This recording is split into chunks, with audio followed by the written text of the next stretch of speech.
Hello children, now in this video we are going to discuss in detail the types of redox reaction. If you remember in 10th class you have studied different types of chemical reaction. जैसे chemical reactions को आपने classify किया था class 10th में, वैसे ही 11th में redox reactions को भी आप different types में classify कर सकते हैं. So there are basically 5 types of redox reactions. पहली है combination redox reaction or only combination reaction you may write. Then the second is decomposition reaction.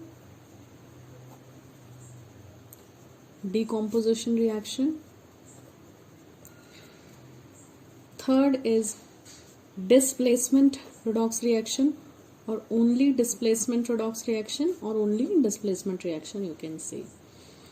Now, under the heading of displacement reaction, there occurs certain subheadings.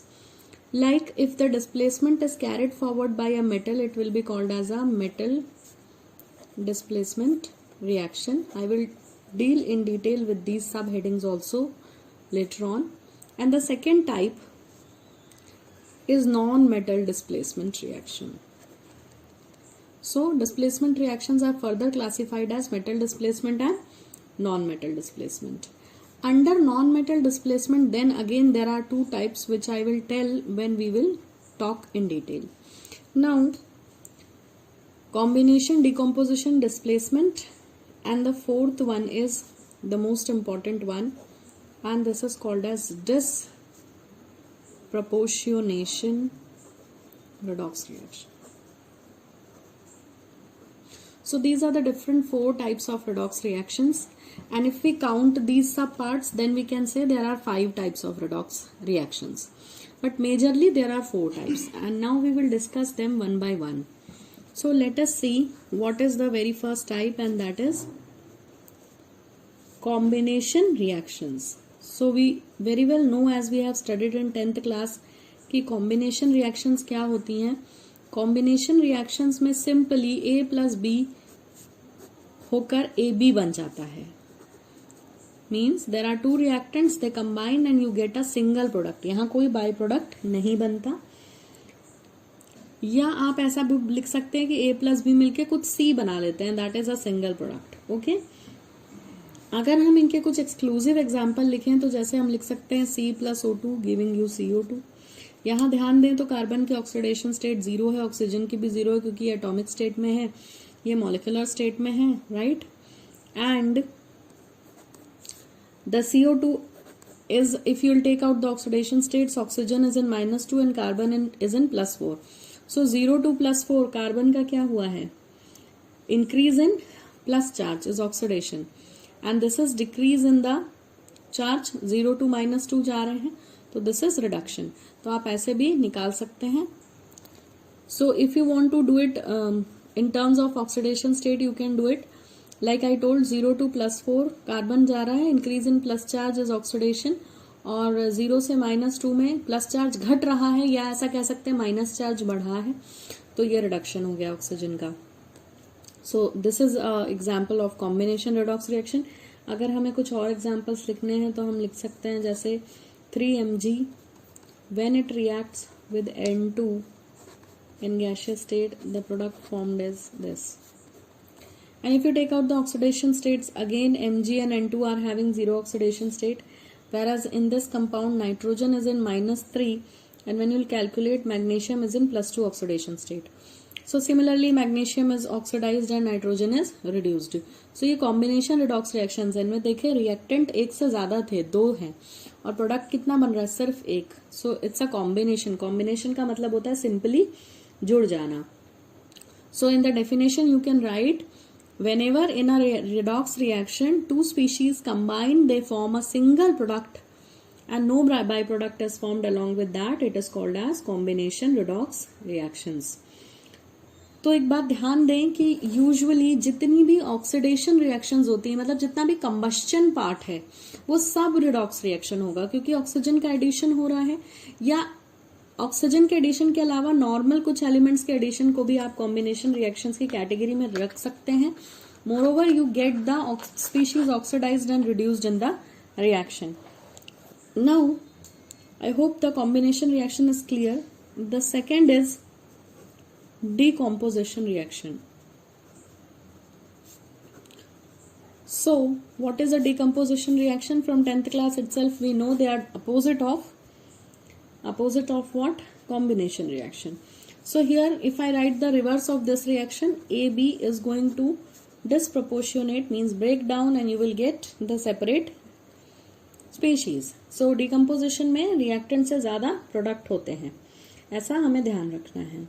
So note down these decomposition reactions are just the reverse of combination reactions, and a decomposition reaction involves the breakdown of a compound. A breakdown of a compound into two or more components. At least one must be in the elemental state. तो दोनों में से एक कोई elemental state में होना चाहिए. इनके कुछ examples देख लेते हैं. Supposingly we are looking for the decomposition of water molecule.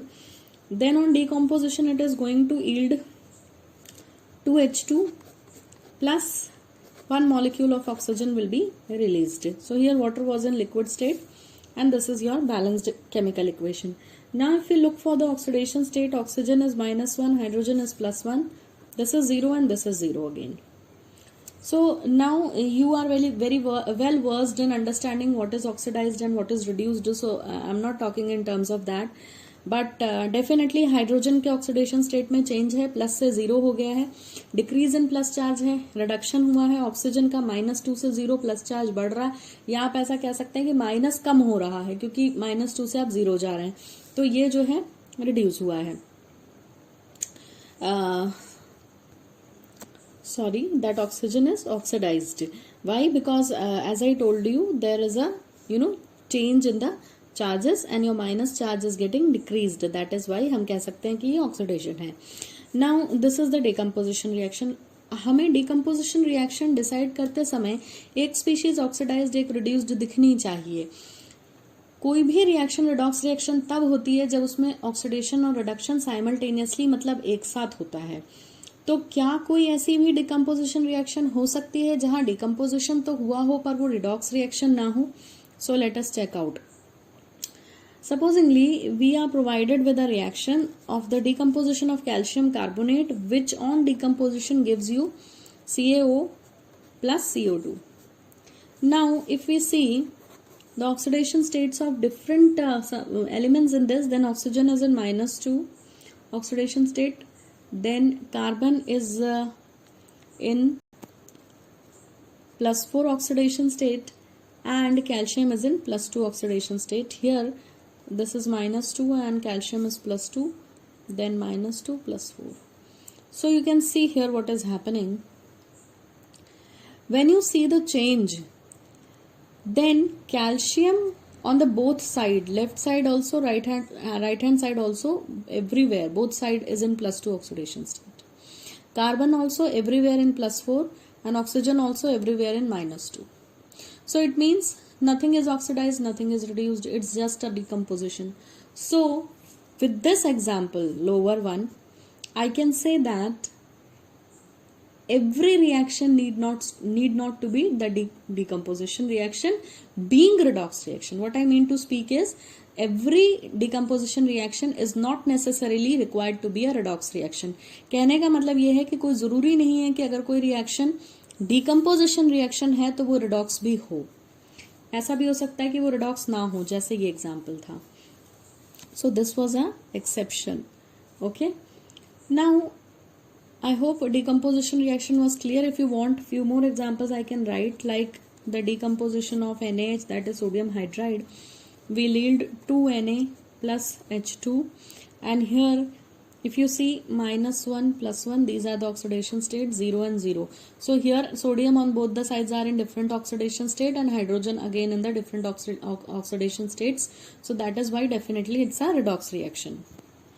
Now the third type of redox reaction is displacement reaction. And what is the meaning of displacement? Placement means place it somewhere, and displace means जगह change कर दें, or change in the places, displacement. So we'll see the displacement reaction. They are very interesting. We have seen in the class 10th also. So if supposingly any element X reacts with a reactant YZ, and what is going to happen, this x is going to take the place of this y and the product formed is xz plus y. so yz में से x ने क्या किया, y को हटाकर उसकी जगह ले ली, तो this is called as displacement.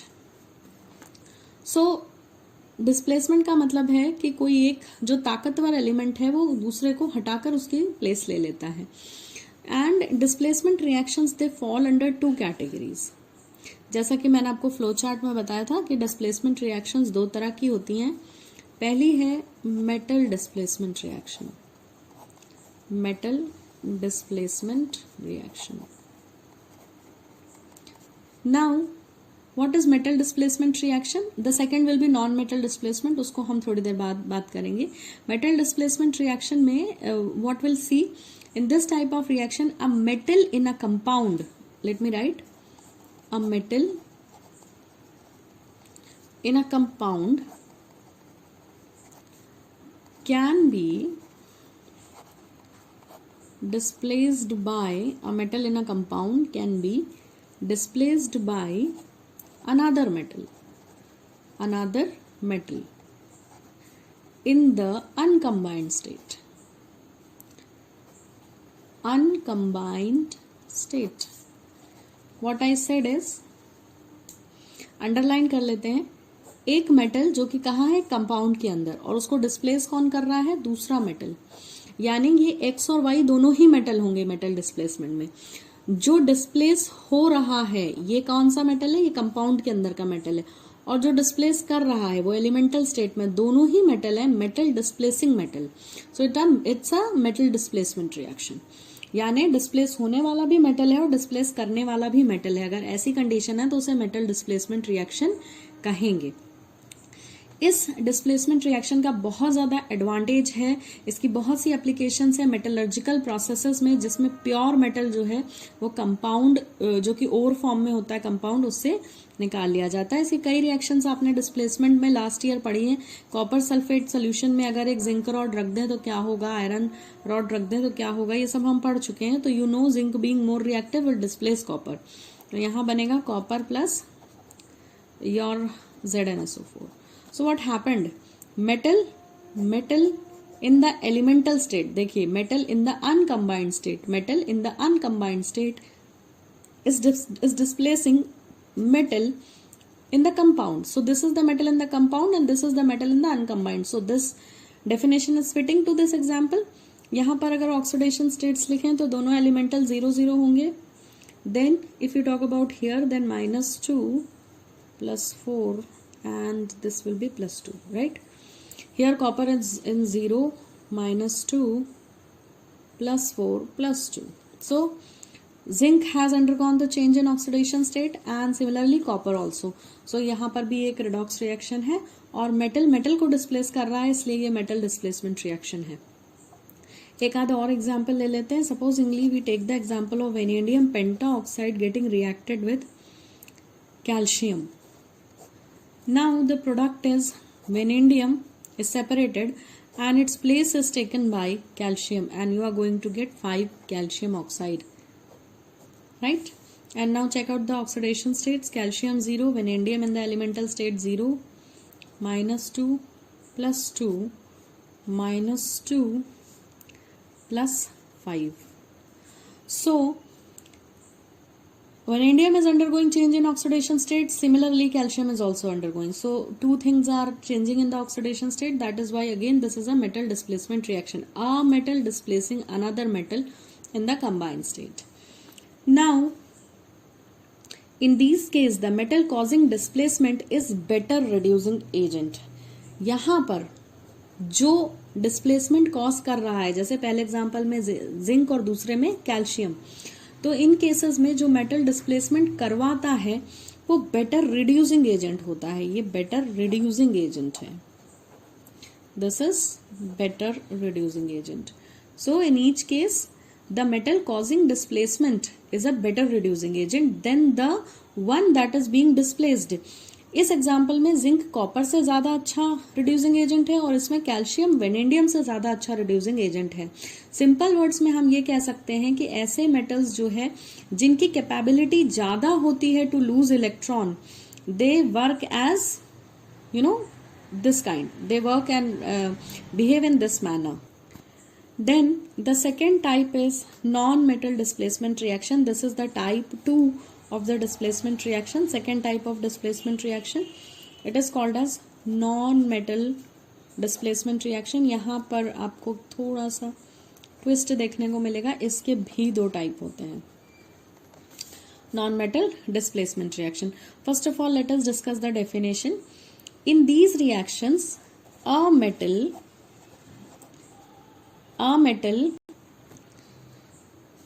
or a non-metal displaces a non-metal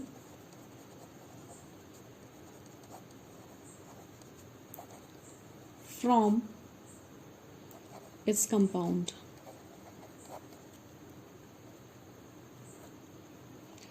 And in most of these reactions, the non-metal displaced is hydrogen.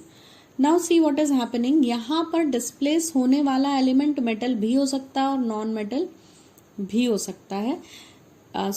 Metal जो डिस्प्लेसमेंट करेगा वो मेटल या नॉन मेटल कुछ भी हो सकता है, लेकिन जो कंपाउंड में से हटेगा वो सिर्फ नॉन मेटल होगा.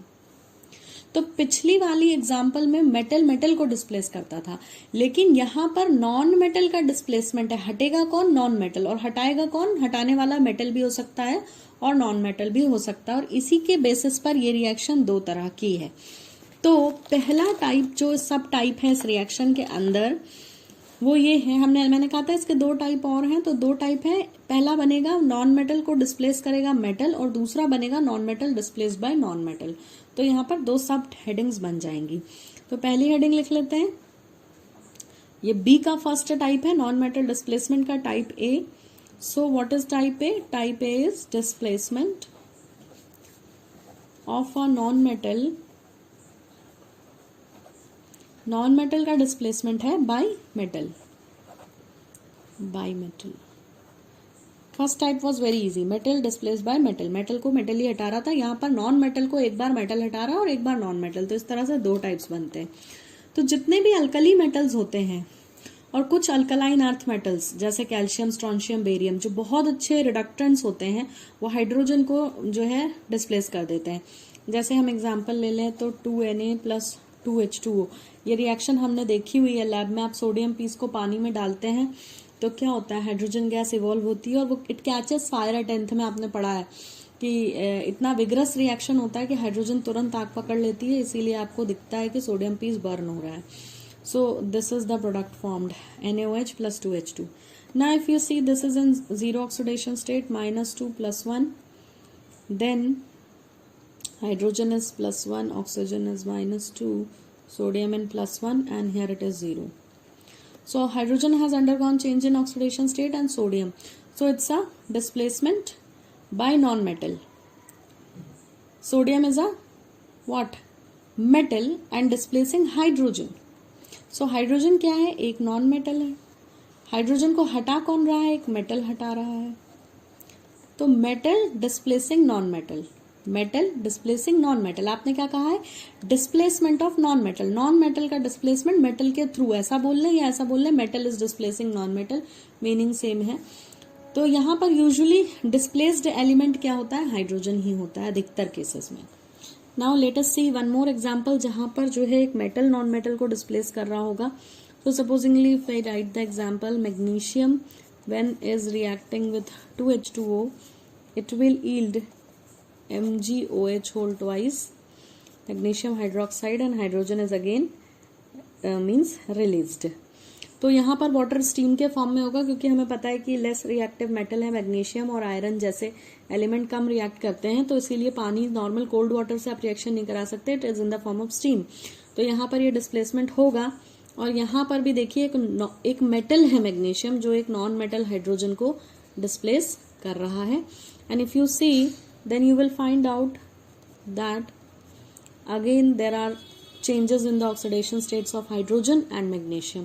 So a metal taking the place of a non-metal, or you can say a non-metal is displaced by metal. So again this is the example for displacement of a non-metal by a metal. Now type B of the type B. ठीक है, second type किसका? Second type of displacement का. So this is called as displacement of non-metal bye non metal. पिछला क्या था? Non metal by metal. अब ये है non metal by non metal. Displace करने वाला भी नॉन मेटल होगा और डिस्प्लेस होने वाला भी नॉन मेटल ही होगा. सो let us see the example like 2H2O. When it reacts with fluorine you get 4HF hydrofluoric acid plus oxygen. यहां पर ध्यान दें तो फ्लोरीन जो है वो मोस्ट इलेक्ट्रोनेगेटिव एलिमेंट है पूरे पीरियोडिक टेबल में. और साथ ही साथ आप नोट कर लेंगे fluorine is the strongest oxidising agent. यानी सबसे जल्दी अगर कोई रिड्यूस होता है तो वो है फ्लोरीन, क्योंकि उसको इलेक्ट्रॉन की बहुत ज्यादा जरूरत होती है. तो वो खुद बहुत जल्दी रिड्यूस होता है, इसका मतलब बहुत अच्छा ऑक्सीडाइजिंग एजेंट होता है. यूजुअली नॉन मेटल्स जो है वो ऑक्सीडाइजिंग एजेंट का ही काम करते हैं, यानी खुद रिड्यूस होते हैं मतलब इलेक्ट्रॉन गेन करते हैं. और बेसिकली ऑक्सीडाइजिंग पावर हैलोजेंस की काफी ज्यादा होती है, जिसमें फ्लोरीन की सबसे ज्यादा होती है. और फिर वो डिक्रीज होती जाती है फ्लोरीन से लेकर आयोडीन तक. ठीक है, फ्लोरीन की जो पावर है वो सबसे ज्यादा है and then it goes on decreasing and iodine has the minimum. तो इनके बीच में कौन आते हैं? Chlorine, bromine. So fluorine is the maximum power of getting reduced, has the maximum power of getting reduced, means best oxidizing agent, and this is the least among them, right? So यहाँ पर fluorine भी एक non metal है और hydrogen जो displace होने वाला है वो भी एक नॉन मेटल है. So hence non metal displacing a non metal. One more example if we take, then you can see Cl2 plus 2Ki giving you 2KCl plus I2. So यहाँ पर जो है डिस्प्लेस कौन हो रहा है? Potassium. Non metal displaced by chlorine, again a non metal. So if you want to write the oxidation states, वैसे यहाँ काम नहीं है कुछ भी ऑक्सीडेशन स्टेट का, सिवाय इतना समझने के कि एक्चुअली रेडॉक्स रिएक्शन है या नहीं. तो आयोडीन -1 से 0 है, ऑक्सीडेशन स्टेट में चेंज है. क्लोरीन का भी 0 से -1 हुआ है यानी चेंज है, means it's a redox reaction. But which kind of non-metal displaced by non-metal kind of redox reaction. So these were the first three major types of redox reactions, and the fourth one is the most important, called as the disproportionation reactions. So see me in the next video for the same, because this is something very important. So I will make an individual video on this in detail. Thank you for watching till here, and for disproportionation reaction please watch the next video in the list. Thank you.